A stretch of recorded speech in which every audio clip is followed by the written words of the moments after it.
At the end of the first video, we talked about some song structures. Now, here's some different ideas. Notice here we have a verse, chorus, verse, chorus, verse, chorus.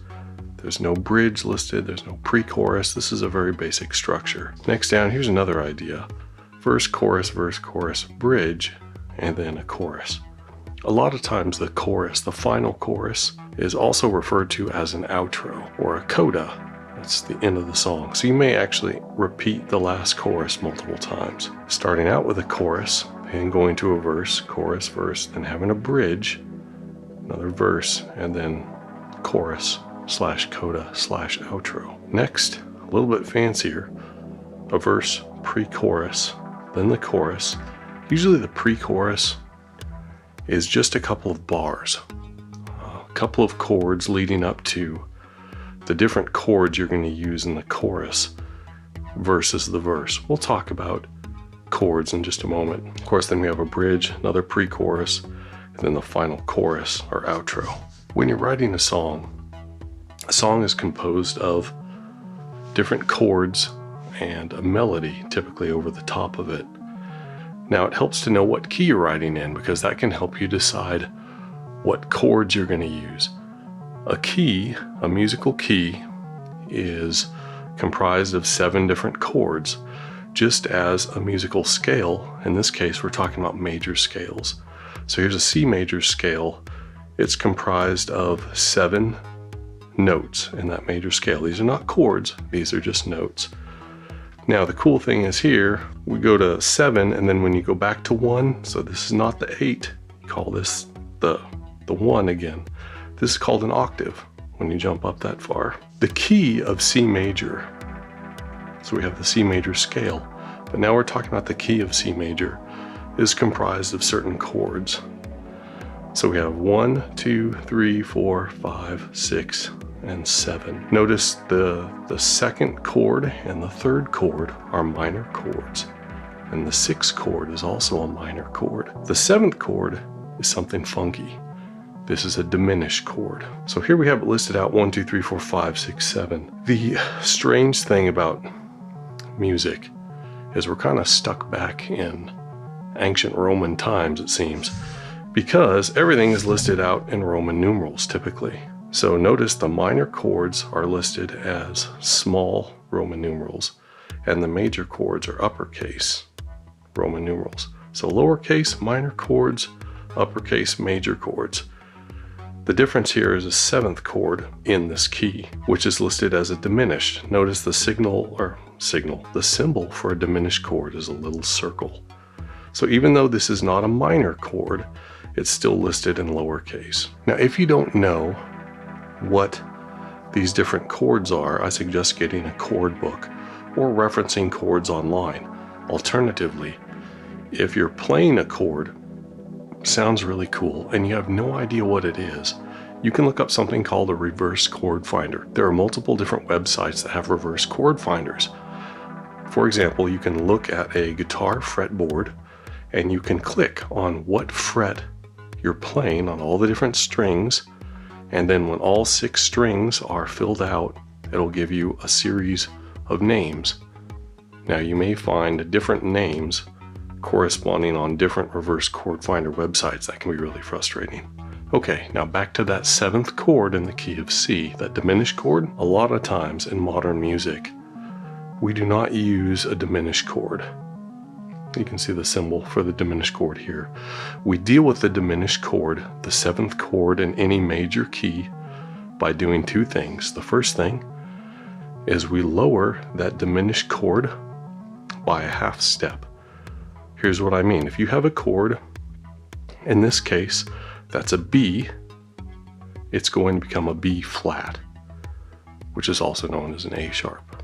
Okay, inharmonic equivalent. So a normal chord becomes a flat, and a sharp chord becomes a normal chord, just a major chord. So there we go. So we're going to leave it as major, lower it by half step, and leave it as major. So here's how that works out. A B diminished then becomes just a straight B flat. We take off the diminished and we lower the B by half step. Here's an example of a different key, the key of G. Okay, what's the 7th chord in the key of G? Well, here we go. It's an F sharp diminished. So what we're going to do is we just cross out that sharp and we get rid of the diminished, and it just becomes an F major. This is only true in a major key. When you start dealing with songwriting in a minor key, you don't have the same situation going on with this 7th chord in minor keys. Here we go. We talked about the key of C, so we have a revised key of C now. Everything's the same except for the 7th chord.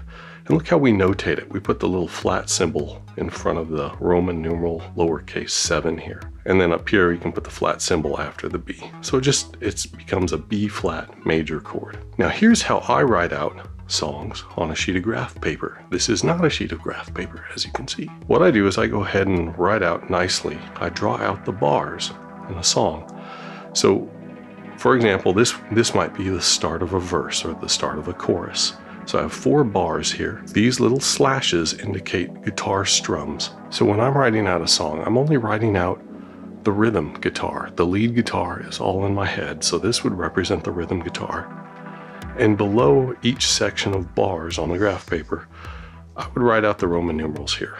I've tried using just normal numbers, 1, 2, 3, 4, 5, but for some reason it just feels funny. I got used to writing Roman numerals. Somewhere on the sheet of graph paper, I would go ahead and write out the modes or the scales that I might want to experiment with based on the key I'm writing in. So I may have an idea for the melody, but I might want to get a little funky. So I'll choose 3 modes here, and then I'll choose some different scales or kind of a scale mode variation in the case of Major Locrian. Now this is not a music theory video lesson, so I'm not going to get deep into here.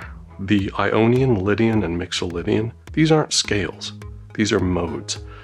These are all variations of the major scale. We're playing in a major key, in this case the key of C in this theoretical example. So I want to use some major modes. Now these bottom 3, yeah, you could call those scales. Locrian is a mode, but this is a variation of that, so I think you could safely call that a scale. If a jazz guy wants to fight you, I'll help you out. We'll meet him in the parking lot with some crowbars. I'll take his mom to dinner afterwards. Certain chords tend to sound good when certain other chords follow them. So here are some examples of that. This chord can lead to any chord. The second tends to sound good when going to the 4th, 5th, and the flatted 7th. Now, we're talking about major scale stuff right here. This probably also applies to minor scale, but as far as this flatted 7th chord, sometimes in music theory, they'll keep the diminished version of that chord here when showing you charts like this. I've seen that. Try it out. See what it sounds like and what you might want to use with that. For example, if you try the 2nd chord in a key and then you do a flatted 7th following it, but it doesn't sound right, go ahead and unflat that 7th and then make it a diminished and see what it sounds like. Maybe you'd prefer that instead. So you can go ahead and freeze a video if you want right here and look at this information. Remember, any of these chords are not meant to be, just straight that chord. A C doesn't just have to be a C. A G doesn't have to just be a plain G. It could be a suspended 2nd, a suspended 4th, a 7th, a 7 flat 5, a 9th, 11th, 13th. Use your imagination and experiment with different chords. Different chords give you flavor, and those flavors of the chords paired with whatever melody, those mix to give you that good, wholesome, sexy harmony that we're all after. This is an example of kind of how I'm starting to work on a particular song. Up here I list the different chords in that key, and then I'll start making notes. I'll have an idea of how many bars the chorus is going to be. I'll have an idea of the synth intro here, and I'll just notate that. So I'll start making notes on the song. I'll erase things and just revise everything as I go. Now remember, everything we've talked about here applies to major scales in particular. If you want to know more about minor scales, let me know in the comments. If you don't know the chords in a particular key, use a reference. Look them up online or look them up in a book. I'll go ahead and put a reference in the comments, most likely.